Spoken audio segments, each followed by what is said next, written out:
Olá, pessoal! Bem-vindos ao nosso canal. Hoje vamos mergulhar num dos capítulos mais fascinantes e turbulentos da história intelectual: o averroísmo latino. Já parou para pensar como as ideias de um filósofo árabe, Ibn Rushd, conhecido no Ocidente como Averroes, viraram a Europa medieval de cabeça para baixo? Pois é exatamente essa história que vamos desvendar. As obras de Aristóteles, que haviam se perdido em grande parte para o Ocidente, começam a retornar, mas não sozinhas, elas chegam acompanhadas dos comentários brilhantes de Averroes. Tradutores em centros como Toledo, na Espanha, e na Itália, trabalham arduamente para verter esses textos do árabe e do hebraico para o latim, a língua das universidades. Imagine a cena. As recém-criadas faculdades de artes, especialmente em Paris, recebem esse material novo em folha. Os comentários de Averroes eram tão detalhados e lógicos que se tornaram o manual padrão para entender Aristóteles. De repente, os mestres e estudantes tinham em mãos um sistema filosófico completo que explicava o mundo, a mente e a alma usando apenas a razão.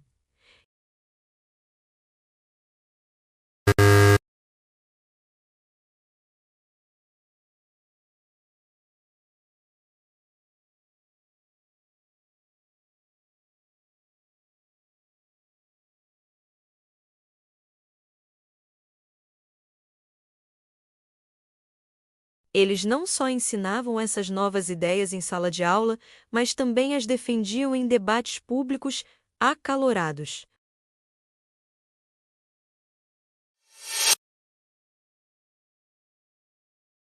Averroes, interpretando Aristóteles, argumentava que a nossa capacidade de pensar, o intelecto, não é individual. Existiria apenas um único intelecto para toda a humanidade, uma espécie de nuvem de pensamento, da qual todos nós participamos para compreender as verdades universais.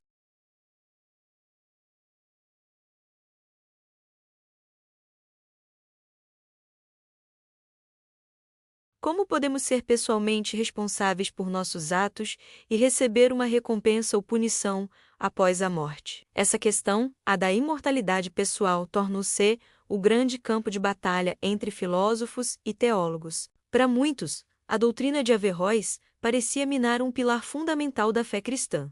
A coisa não parava por aí. Outra ideia que causou atrito foi a da eternidade do mundo. Seguindo a física aristotélica, os averroístas argumentavam que o universo não teve um começo no tempo, ele sempre existiu. Isso batia de frente com a doutrina da criação, a partir do nada, um dogma central do cristianismo. A tensão entre a conclusão filosófica e o artigo de fé estava instalada. Diante dessas ideias, como os mestres averroístas se posicionavam? Eles foram acusados de defender uma dupla verdade, ou seja, que algo poderia ser verdade na filosofia e falso na fé, e vice-versa. No entanto, a maioria dos historiadores hoje vê a questão de outra forma. O que eles propunham era uma separação de competências. A filosofia, diziam eles, segue as regras da demonstração racional. A teologia segue as regras da revelação. O objetivo era garantir a autonomia da razão. Uma conclusão alcançada por um argumento lógico deveria ser avaliada por seus próprios méritos filosóficos, sem ser imediatamente julgada como heresia. Isso exigia uma leitura muito cuidadosa dos textos, distinguindo o que Aristóteles de fato demonstrou, o que era apenas uma opinião provável e o que era a interpretação de Averroes.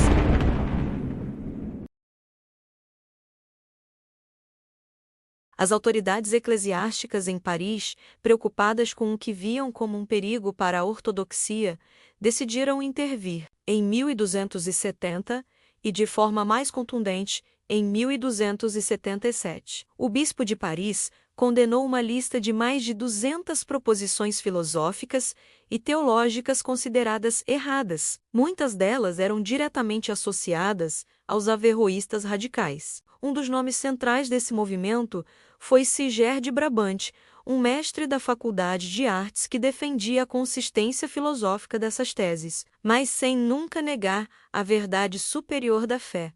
Ele se tornou o rosto do averroísmo e o principal alvo das críticas. Do outro lado da disputa, tivemos gigantes como Tomás de Aquino. Embora fosse um grande admirador de Aristóteles, Aquino escreveu tratados inteiros para refutar a ideia da unidade do intelecto. Ele argumentava vigorosamente que cada ser humano possui sua própria alma intelectiva individual, garantindo assim a imortalidade pessoal e a responsabilidade moral. Essa polêmica toda, na verdade, estimulou um refinamento incrível nos argumentos de todos os lados. Qual foi, então, o legado de toda essa controvérsia? Apesar das condenações, o averroísmo não desapareceu. Pelo contrário, seu impacto foi duradouro. Ele ajudou a consolidar a ideia de que a filosofia tem um método e um domínio próprios, preparando o terreno para a futura autonomia da ciência em relação às autoridades religiosas. É crucial entender que o averroísmo latino não era um bloco único. Era um movimento diverso,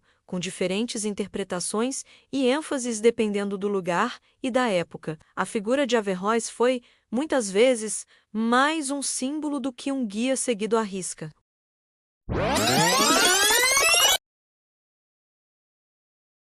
Foi um verdadeiro laboratório onde se testaram os limites entre a razão e a fé, a ciência e a teologia. Uma disputa que moldou as universidades, a filosofia e, em última análise, o curso do pensamento ocidental. É um debate cujos ecos ressoam até hoje, sempre que discutimos a relação entre o conhecimento científico e nossas crenças mais profundas. E aí, gostou de viajar no tempo com a gente?